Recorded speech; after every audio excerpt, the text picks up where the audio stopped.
नमस्कार दोस्तों, आप देख रहे हैं बियॉन्ड विकिपीडिया। आज हम चलेंगे भारत के दक्षिणी साइड, जहां समुद्र, इतिहास और रामायण तीनों एक साथ मिलते हैं, जहां भगवान राम ने स्वयं शिव की आराधना की और जहां से लंका तक सेतु बनाने की कथा शुरू होती है। आज का विषय है रामेश्वरम, रामनाथ स्वामी मंदिर की संपूर्ण रहस्यमयी और आध्यात्मिक कहानी। हम बात कर रहे हैं रामेश्वरम की, जहां स्थित है भव्य रामनाथ स्वामी मंदिर। रामेश्वरम तमिलनाडु के पबन द्वीप पर स्थित है। ये स्थान भारत के 4 धामों में दक्षिण दिशा का प्रतिनिधित्व करता है।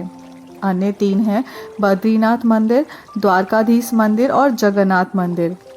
चारों धाम मिलकर भारत की आध्यात्मिक परिक्रमा पूर्ण करते हैं। कथा के अनुसार जब भगवान राम सीता की खोज में दक्षिण भारत पहुंचे तो वो समुद्र तट पर खड़े होकर लंका जाने का मार्ग सोच रहे थे। यही उन्हें समुद्र देव से प्रार्थना की और यहीं से राम सेतु निर्माण की योजना बनी। कहा जाता है कि लंका विजय से पहले भगवान राम ने शिवलिंग स्थापित कर पूजा की।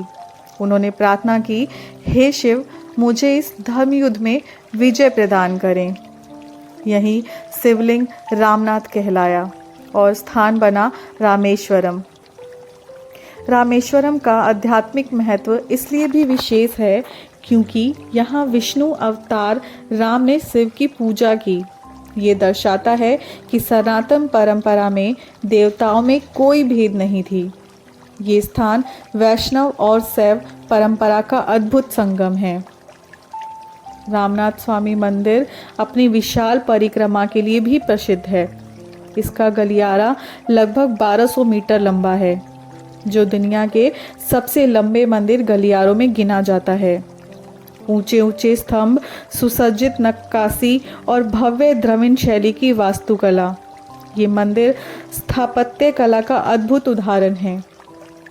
मंदिर परिसर में 22 पवित्र कुएं हैं। मान्यता है कि ये 22 तीर्थ स्वयं विभिन्न पवित्र नदियों का प्रतीक है। भक्त मंदिर में प्रवेश से पहले इन कुओं के जल से स्नान करते हैं। अद्भुत बात यह है कि सभी कुओं का पानी अलग अलग स्वाद और तापमान का है। राम सेतु का रहस्य, रामेश्वरम से आगे समुद्र में पत्थरों की एक श्रृंखला दिखाई देती है। इसे राम सेतु या आदम्स ब्रिज कहा जाता है। रामायण के अनुसार ये वही सेतु है जिसे वानर सेना ने लंका तक पहुंचने के लिए बनाया था। उपग्रह चित्रों में समुद्र के भीतर एक श्रृंखला दिखाई देती है। क्या ये प्राकृतिक संरचना है या प्राचीन मानव निर्माण? ये प्रश्न आज भी शोध और बहस का विषय है।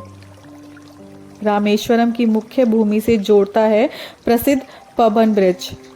ये समुद्र के ऊपर बना ऐतिहासिक रेल और सड़क पुल है। समुद्र की लहरों के बीच से गुजरती ट्रेन, यह दृश्य स्वयं में रोमांचकारी है। रामेश्वरम के पास स्थित धनुषकोडी एक परित्यक्त नगर है। 1964 के चक्रवात में ये लगभग पूरी तरह नष्ट हो गया। कथा है कि यहीं से राम ने अपने धनुष से सेतु का एक भाग तोड़ा था। आज ये स्थान वीरान है, लेकिन रहस्य और इतिहास से भरा हुआ है। रामेश्वरम हमें क्या सिखाता है? ये कि विजय से पहले विनम्रता आवश्यक है। राम ने युद्ध से पहले शिव की पूजा की। ये स्थान सिखाता है अहंकार नहीं, समर्पण की शक्ति। उत्तर में बद्रीनाथ, पश्चिम में द्वारका, पूर्व में पुरी और दक्षिण में रामेश्वरम। ये 4 धाम जीवन की 4 दिशाओं का प्रतीक है।